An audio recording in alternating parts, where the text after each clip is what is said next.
Aloha! This is lesson 195 from A Course in Miracles with Hope Johnson. Love is the way I walk in gratitude. Gratitude is a lesson hard learned for those who look upon the world amiss. The most they can do is see themselves as better off than others.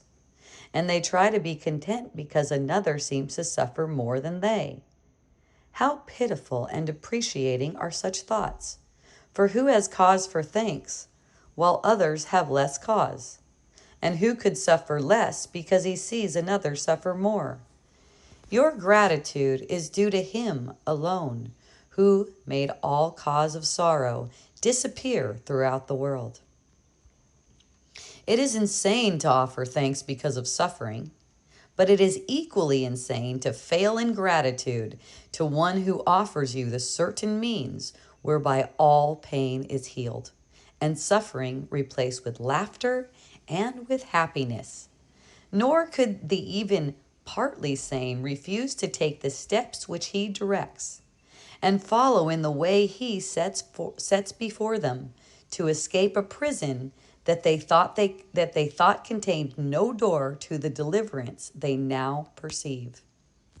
Your brother is your, quote, enemy, end quote, because you see in him the rival for your peace, a plunderer who takes his joy from you and leaves you nothing but a black despair so bitter and relentless that there is no hope remaining.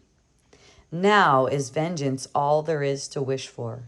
Now can you but try to bring him down to lie in death with you, as useless as yourself, as little left within his grasping fingers as in yours. You do not offer God your gratitude because your brother is more slave than you, nor could you sanely be enraged if he seems freer. Love makes no comparisons. And gratitude can only be sincere if it be joined to love. We offer thanks to God our Father, that in us all things will find their freedom. It will never be that some are loosed while others still bound. For who can bargain in the name of love? Therefore give thanks, but in sincerity, and let your gratitude make room for all who will escape with you, the sick, the weak, the needy and afraid, and those who mourn a seeming loss or feel apparent pain, who suffer cold or hunger, or who walk the way of hatred and the path of death. All these go with you. Let us not compare ourselves with them, for thus we split them off from our awareness of the unity we share with them, and they must share with us. We thank our Father for one thing alone, that we are separate from no living thing, and therefore one with Him. And we rejoice that no exceptions can ever be made which would reduce our wholeness, nor impair or change our function to complete the one who is Himself completion. We give thanks for every living thing, for otherwise we offer thanks for nothing, and we fail to recognize the gifts of God to us. Then let our brothers lean their tired head against our shoulders as they rest a while.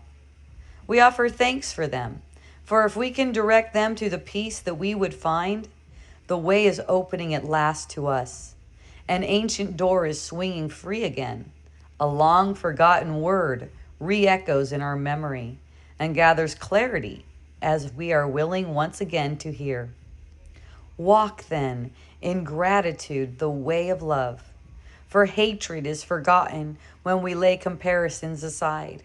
What more remains as obstacles to peace? The fear of God is now undone at last, and we forgive without comparing. Thus we cannot choose to overlook some things and yet retain some other things still locked away as, quote, sins, end quote. When your forgiveness is complete, you will have total gratitude, for you will see that everything has earned the right to love by being loving, even as yourself. Today we learn to think of gratitude in place of anger, malice, and revenge. We have been given everything. If we refuse to recognize it, we are not entitled, therefore, to our bitterness. and to a self-perception which regards us in a place of merciless pursuit, where we are badgered ceaselessly and pushed about without a thought or care for us or for our future. Gratitude becomes a single thought we substitute for these insane perceptions. God has cared for us and calls us son. Can there be more than this? Our gratitude will pave the way to Him and shorten our learning time by more than you could ever dream of. Gratitude goes hand in hand with love, and where one is, the other must be found. For gratitude is but an aspect of the love which is the source of all creation. God gives thanks to you, His Son, for being what you are, His own completion and the source of love along with Him.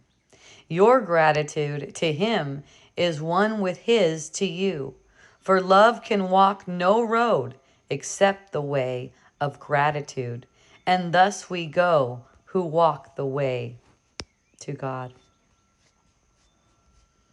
Amen. Love is the way I walk in gratitude. So love and gratitude is really are really the same. Ingratitude and lack of love is basically there's something wrong. When you're not in gratitude, I said ingratitude. That's one way of saying not in gratitude, but it's funny like that. Anyways,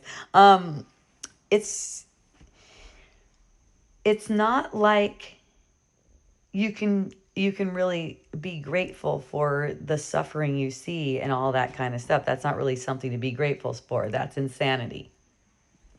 The thing that you're grateful for is the gift that you've been given, the whole way out, the whole plan to be out of this idea that they're suffering. And really it is just an idea. There's no need to try to put lipstick on a pig, though, so to speak. Like, let's say you get the perception of conflict. There's no need to try to be grateful for the conflict. Being grateful for the means that were given to lead everyone out of conflict forever. That's true gratitude, right? And when you see in love, you're not blaming the other for the seeming conflict that you have. That's gratitude. It's love. See how love and gratitude go together. If you're not grateful for your brother, then you're going to have an upset feeling. Your ingratitude doesn't entitle you to that upset feeling. You're not entitled to it. You're just choosing it. You're really only entitled to the happiness and the joy of God and the peace of God. Those kinds of qualities. This is who you actually are. So when you decide, and this is maybe just a little leaning in for you, a little leaning into this decision to see that no one's doing anything wrong. No one has done anything wrong. You haven't done anything wrong. Do you see how you can't hold on to a thought that anyone did anything wrong and also be in true gratitude? True gratitude, not ego gratitude. Ego gratitude is about things that you seem to like in the world. Being grateful for, I'm glad I got this pie today or whatever. I'm grateful that at least I live in a house with running water, because some people don't have a house with running water. See that lesson? It's not by comparison. And it's not because you got something in the world. That's not true gratitude. That's ego gratitude. Always turns to its opposite. True gratitude is coming from love. And that's from seeing that we're all one. We're all one in love. There's no separation between us. So if you don't feel that gratitude, lean into getting a different interpretation than the one you have right now. Look at, what are you doing? Are you comparing? Are you perceiving that something's wrong? Let's look at those two things today with this lesson. We want to get back to love and gratitude. So, are you comparing? Or are you making someone wrong? You or someone else? Are you making anyone wrong? Notice that. Love is the way I walk in gratitude. Notice when it's not gratitude. Notice when you're not grateful. The spotlight is on gratitude today. If you're not grateful, your mind needs a correction. That's all that's going on. And remember the kind of gratitude we're talking about. We're grateful that we're all one and that we have the means to resolve this idea that anyone needs suffering anywhere at any time. So, hooray. 5 minutes to however long feels appropriate for you in the morning and in the afternoon. And once every hour, love is the way I walk in gratitude. Have a beautiful practice. I love you.